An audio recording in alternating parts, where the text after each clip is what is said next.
பெரும்பாலான மக்கள், பெரும்பான்மையாவே சொல்லலாம். பெரும்பான்மைன்றத விட இன்னும் பெரும்பான்மைக்கு மேல தான் சொல்லணும். 100 பேத்துல 90லிருந்து 95% மக்கள் ஆனந்தமா இருக்காங்களா? அப்படின்னா ஆனந்தமா இல்ல.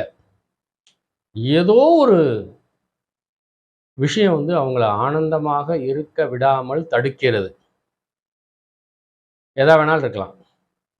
சரி 40க்கு மேல, 50க்கு மேல குழந்தைகளுடைய கல்யாணம், காட்சி, போனது, வந்தது அதெல்லாம் இருக்கு. அல்லது பணப்பிரச்சனை அப்படின்னா கவலையா இருக்கிறது சரி.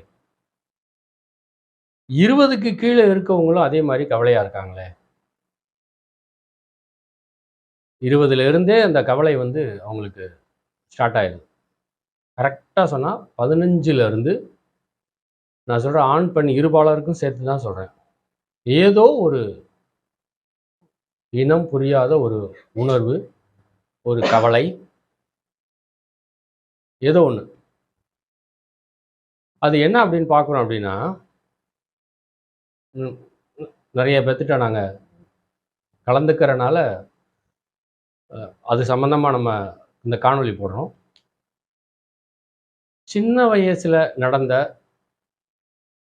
பல கசப்பான அனுபவங்கள் அவங்களுடைய மனதில் ஆழமாக பதிந்து,